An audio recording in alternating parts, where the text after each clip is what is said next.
What's up, CR Youth? My name is Rhea, and this is my friend Joey.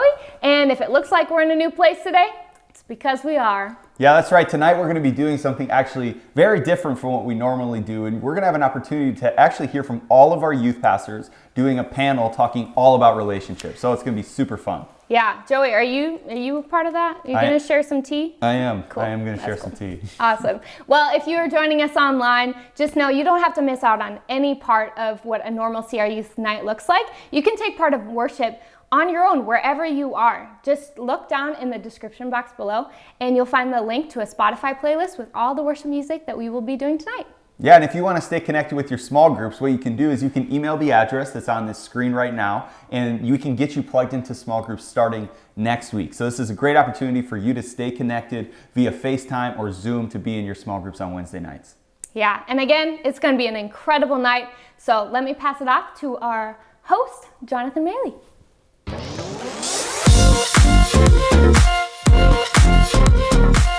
Well, good evening, CR Youth. My name is Jonathan Maley, and welcome to Love Advice. We know some of you have Valentine's Day on your mind, and whether you're single, whether you're dating, or whether you're married, if you're a student, it's kind of strange, we know that you probably have a lot of questions about how should we go about this, and today we have your very own youth pastors that are going to give you some love advice. So, without further ado, let's meet some of our participants.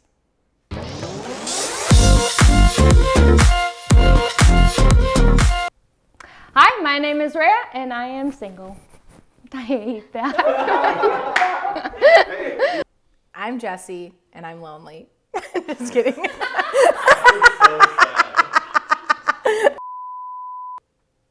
I'm Jessie, and I am single. Hi, my name's Joey, and I'm dating Maddie. Hi, I'm Grace, and I'm dating Aaron.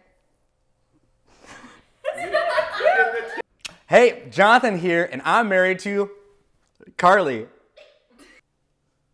I'm Sophie, and I'm married to Jackson. Not doing that.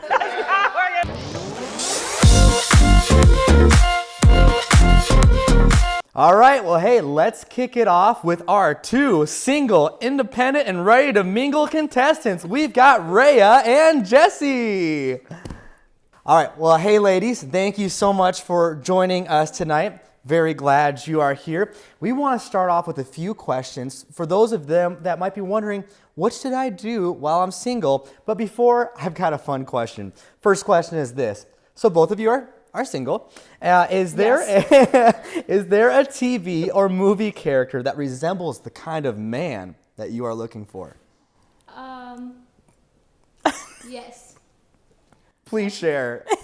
Captain America, because he's a beautiful man, and his character is like second to none. He's got like the humility. He's just like fights for his country and for his people and the people that he loves, and he's a beautiful man.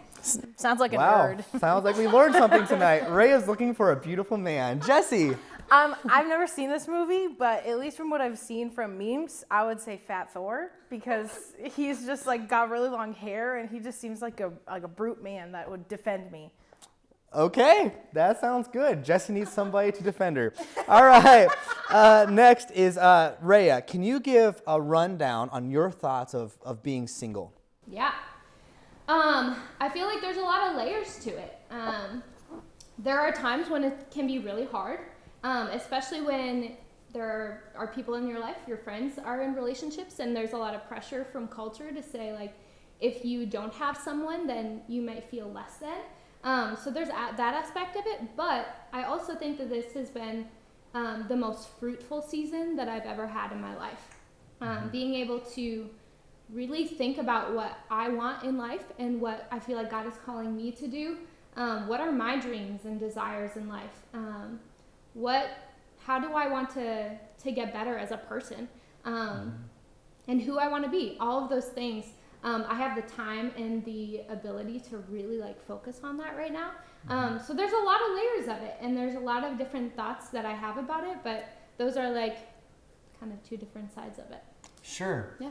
I think there's probably a lot of students, guys and girls, that are single, that are here watching tonight, is there any advice that you two would have for, whether they're a guy or a girl sitting there tonight when it comes to being single?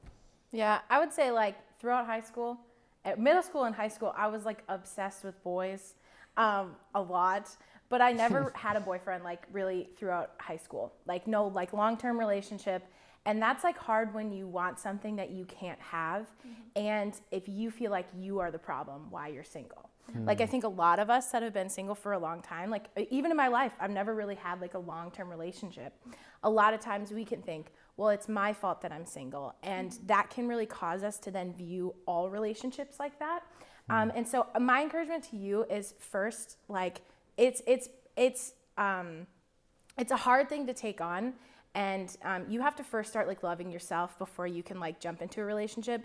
Because if you jump into a relationship and you hate yourself, it will not be a good or fruitful relationship. It will probably lead to really hard things. And I've had like relationships where I have tried to date someone and I've hated myself and it's been really hard. And in high school, like there's so many things for you to think about. And a relationship is at the top of your mind, but it's not the most important thing. And so that's like one of the things that I had to like work with throughout high school, especially all of my friends had relationships. And so like every dance, every like movie night, everything like that, I would look around and I would be like the fifth wheel. One time I was the 12th wheel. And one of the couples was literally 11 years old and I was an adult. So, that happens sometimes. And I think for me too, going along with that, it can be really easy to feel that pressure when you look around and you do want it so bad, or you see everyone else around you coupling up, and you do feel like a little bit lonely when you're on the outskirts of things. You're not in the same season of life as some of your friends, but never let that pressure push you into something that is not healthy. Yeah. 'Cause that's where I was in high school, and I just wanted it, and I wanted to be in a relationship, and I ended up in one that wasn't the most healthy. It was really off and on again, and I didn't value myself and who I was in that relationship, and what I could be in the future, because I allowed myself, my desires to just take over and push me into something that wasn't right for me in that moment. So. That's great. Thank you for both sharing. I'm going to have one more question for you both, and it's to you, Jesse. How do you find contentment in this season that God has for you? Yeah, I think those of you that are single, that are watching this, like students and leaders, I think you, like, finding contentment is one, like learning to love yourself, like going back to that, like you will not be a better person by finding a relationship. Like you will be better by finding a relationship with Jesus, and like that will be like the good foundation in your life. But also like you can find contentment in really good friendships, and it's not always just like if once I find my person, everything's better, because the other groups of people will probably get into that, but like another person in your life doesn't make you whole like Jesus does, and then finding really good community that can pour into you. And so like finding friends that you can go do things with when everybody else is going and being in love, So, and I think in each season of our life, we find contentment by finding contentment, meaning we feel safe and secure, and we feel happy about this season by centering ourselves in Jesus. Like that is where we will find the most contentment in that relationship. So. Yep. Awesome. Well, thank you both for sharing. I think we just want to say this. If you are single, if you're in that spot, we want to just encourage you to pursue Jesus. First, I think what you said was really good, that learn to love yourself and learn to receive the love that Jesus has for you, so you don't have to get it from somebody else and start compromising who you are, what your values are. So first of all, go pursue Jesus, and also prepare yourself to be the man or woman of God that you would want somebody, be the person that you would want to date, So pursue Jesus and become who God wants you to be. And the last thing I want to say is this: Song of Solomon encourages us not to awaken love before it desires. Do not awaken something that is not meant for you just because you want it now. I just had a conversation with a student the other day who is in a little bit of a mess when it comes to a relationship. And I was like, well, hey, do you think that you could ever see yourself marrying this person? And he's like, maybe. I'm like, well, if you're not working towards marriage, then all you're doing is playing with hearts and hormones, and that will only lead to hurt. So just don't be doing that. Thank you, ladies. Thank you for representing so well the singleness. At this point in time, we're going to move into our next segment where we're going to talk to those who are dating. Would you welcome our next contestants, participants, Joey and Grace.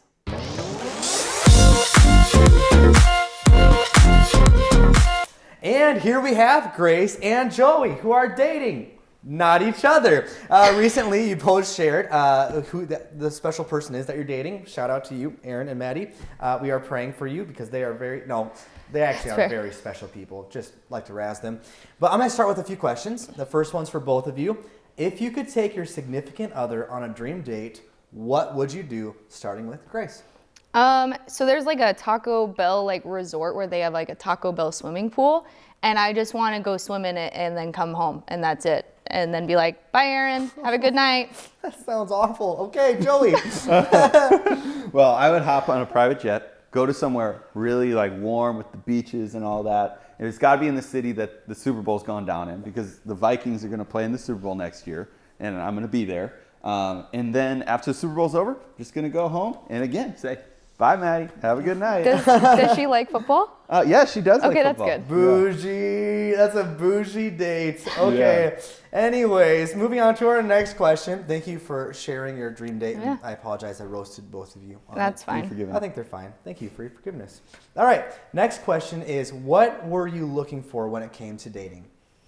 Yeah, I was two things. First of all, I was looking for someone that was going to push me towards Jesus. That's obviously a huge value for me, somebody that I can follow Jesus alongside, that we just encourage each other in our relationships with Jesus and praying for each other and all of that. And then the second element is just somebody that I have a lot of fun with, somebody that I can make laugh and they can make me laugh, that we just enjoy being around each other, and it's easy to just create really awesome memories together.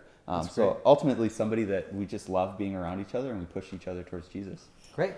Grace? That was a really great answer. The Jesus thing specifically is one that I was like totally on the same page with. And to take it like a step farther, I realized that there were a lot of people that like say they love Jesus, but it's kind of hard of figuring out who actually loves Jesus. And something that made my list is someone that serves the church. They enjoy volunteering. They enjoy being a part of helping clean up, helping set up, like a heart for the church, and just wanting to volunteer was super great. And then also someone that had mentors, or basically they had older people in their lives that helped to encourage them to grow and be better, was another thing that I realized is a great example of someone who like loves the Lord. Is they're going to their pastor, they're going to their coaches or teachers or whoever, and doing their best to learn from those around them.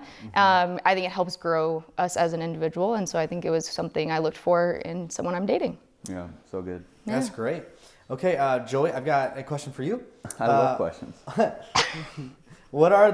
That's great, Joey. Okay, what are the boundaries or conversations that you've had to pursue Jesus in your relationship? Yeah, and so I think, first of all, just to define boundaries, if you're not sure what that is, it's basically just setting like standards of this is what we're willing to do in a relationship, and this is the line that we're not going to cross. And I think that boundaries is one of the most important conversations to have, especially when we are entering the dating scene, because it's so easy for us to just go beyond what we know in our hearts is Now, okay. when you're speaking boundaries, you're not talking about like location boundaries. You're talking about like emotional boundaries, physical boundaries of like how far you're going to go physically, stuff like that, right? Yeah. And so I think when it comes to dating, it's really easy for us to just cross the boundaries, especially if we don't have those conversations. And so basically having conversations and saying, this is what we are willing to do, simply out of our love for Jesus. Because what's one of the most important things that we've already kind of mentioned is that we are honoring God in our relationships. That everything that we do is to bring God glory, and that counts with our bodies and the way that we carry ourselves as well. And so having those conversations, they can sometimes be uncomfortable, but they're so important. And I think that one of the most important things to mention is that when we read the Bible, what's clear is that God has a plan for relationships, and that God has a plan for how we should be carrying ourselves before we get married. And so having those conversations saying, okay, this is what the Bible says, that we're not going to have sex, we're not going to cross these lines because we love Jesus and because we want to honor God with our bodies and in this relationship. And so I think just reading through the Bible and identifying this is what the Bible says, and therefore God's way is the best way, and that's the way that we want to carry ourselves. So the question is like, okay, you put those boundaries up. Yeah. When do those boundaries go away? Yeah, I think that it goes away when you get married. Honestly, Okay. I think that the boundary, all boundaries are boundaries that we are important to have conversations about, and most of those boundaries are going to be things that we're not going to break until we say I do on that day. Cool. I agree. I think that's a great answer. Thanks, Joey. All right, I've got one more question for our dating couple. Not dating each other, the dating people, other people. Grace, Yeah. have you ever had a bad breakup in the process of dating, and what did you learn? Yeah, so I think you have to understand the risk of dating is there are potential breakups. You either are going to marry the person or break up. That's like the two options when you start dating. And by the way, don't date someone if you can't see yourself marrying them. But when a breakup happens, there is a responsibility that you have. And so I actually was engaged 4 years ago now. I was engaged and we broke up. And I think it really taught me that I was kind of like Jesse and Rhea, where they were talking about how we need to make sure we're not just pursuing something because we want it, but it's actually what God has for us. And for me, I was dating someone who wasn't actually meant for me, and there were a lot of red flags that I saw and kind of chose to ignore and was pursuing kind of what I thought my reality should be. And in that process, we broke up, and it's something where it's like, I was messing with someone else's future husband, and he was never meant to be mine. And so there's a responsibility I had to make sure I was taking care of him and taking care of myself and pursuing Jesus in the relationship, but also in the breakup too. I think we have to make sure we're honoring those that we are messing with or pursuing to date, because again, they could either be your spouse or they're someone else's spouse. So make sure you leave them better than you found them and not worse is kind of what I learned. Yeah, that's good. Yeah, that's a really good word. Thanks, Grace. Yeah, I think, there's probably a lot of you that are maybe in this season or looking towards this season. I think that what you guys talked about is really helpful. When it comes to our life, we should just really be pursuing Jesus in all things. We do believe that his way is the best way. And I just want to say this. You might be sitting there today and you might just feel like, oh man, like, hey, I don't know if I agree, or this is new to me, or maybe you've gone too far or whatever. And I just want to say this. Wherever you're at, CR Youth is a safe place to have these conversations. We are for you. We absolutely want what's best for you. And so if you need to talk these things through with us, whether it's your youth pastor or your small group leader, we'd love to talk to you about these things. And just know there's not going to be any judgment or no shame or whatever. We'd love to have these kinds of conversations because it's very important. I think when it comes to dating, when it comes to our relationships, one of the things that the Bible makes very clear for us is to make sure that whoever you're with is at the same spot as you spiritually. If you're somebody that wants to pursue Jesus and the other person doesn't, that relationship's never going to be healthy. So just make sure as you're thinking about dating, ask the question, are they in the same spot as me spiritually? So thanks again for all your wisdom. And at this point in time, we are going to move to our married person. Aren't you married? I am. Are you hosting yourself? No, I was going to host Sophie. Sophie and Jackson are married? No. So you get to be in the hot seat now. So Joey, you take over. Oh, yeah. All right, here we go with our now marriage participants.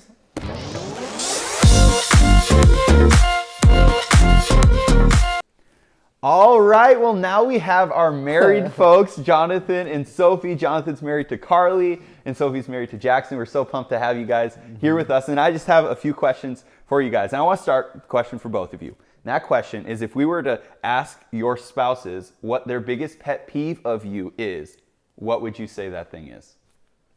I think there's a few. One of the biggest ones is that I am really bad about leaving like just cups in general and like coffee mugs scattered around the house. Like in the bathroom, sometimes when I'm getting ready in the morning, I'll bring my coffee mug or like set it on my bedside table and I'll literally clean up the house and I'll walk down with like 20 cups and coffee mugs, which Jackson likes to keep it tidy. So I'm not the best at that. Yeah. I would actually have a similar answer. I think I have a lot because I can be pretty annoying. I would say probably the thing that drives Carly nuts the most is like dirty laundry.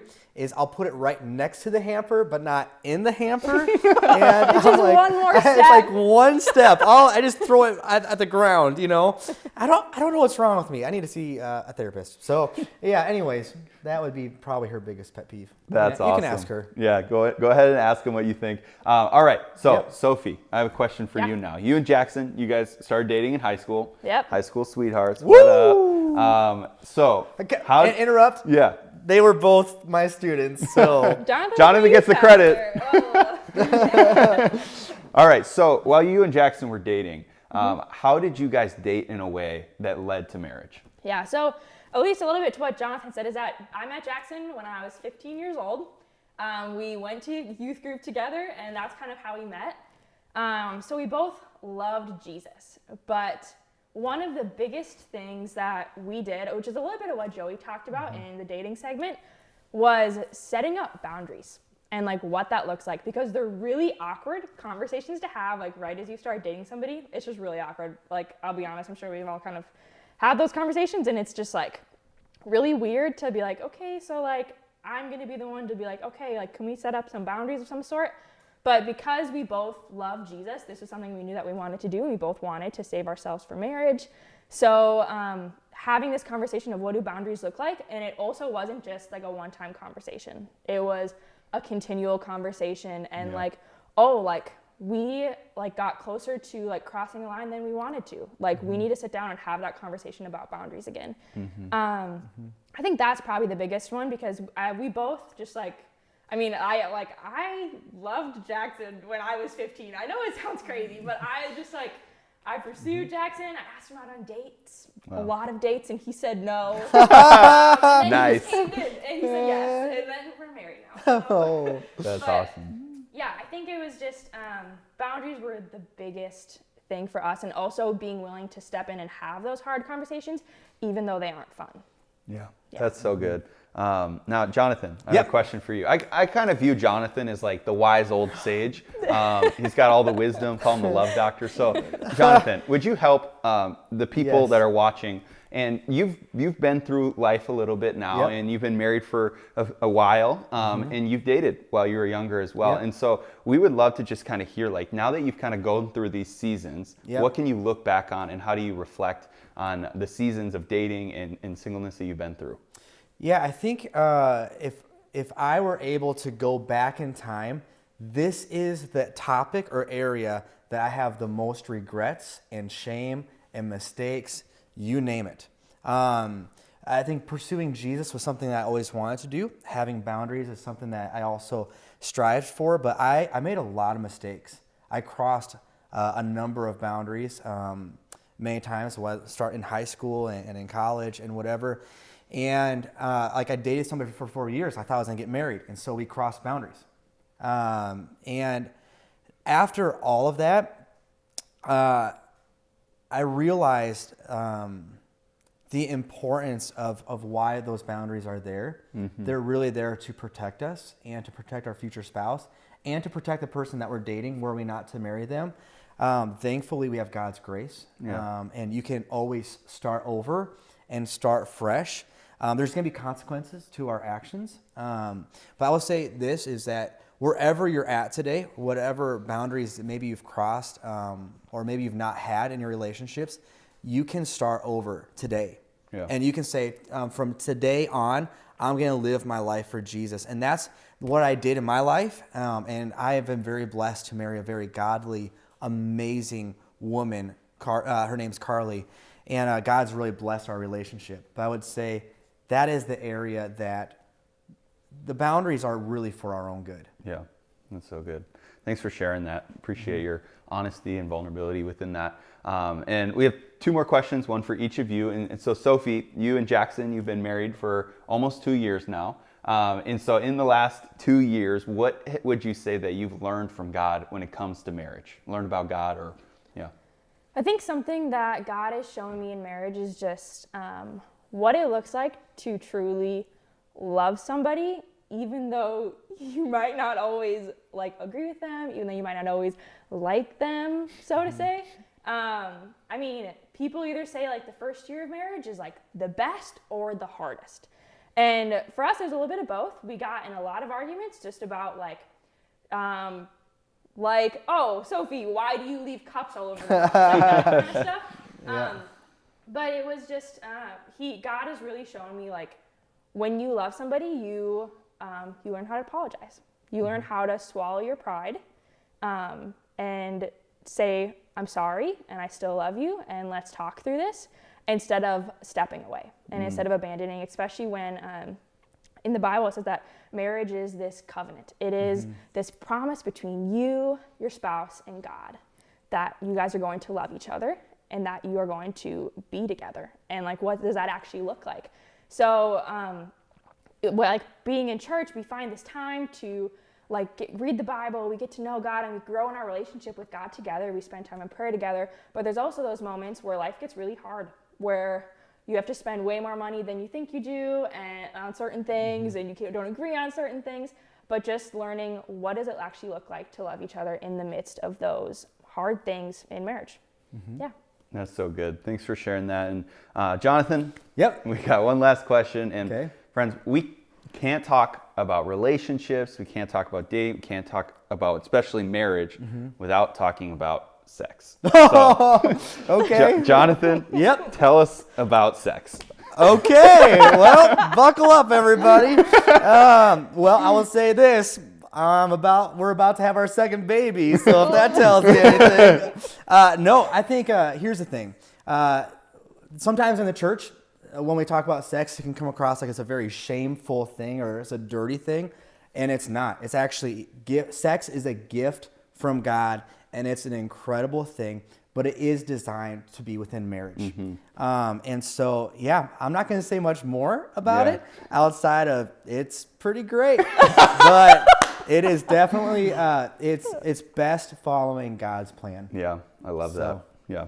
Thank you. Thank you both for sharing all of that. And so give it up for our married folks. We love Jonathan and Sophie. They're incredible, and they're just incredible models for what it looks like to pursue Jesus in marriage. And I think that that's just such a beautiful, beautiful thing. So thank you guys so much for joining us with the married folks.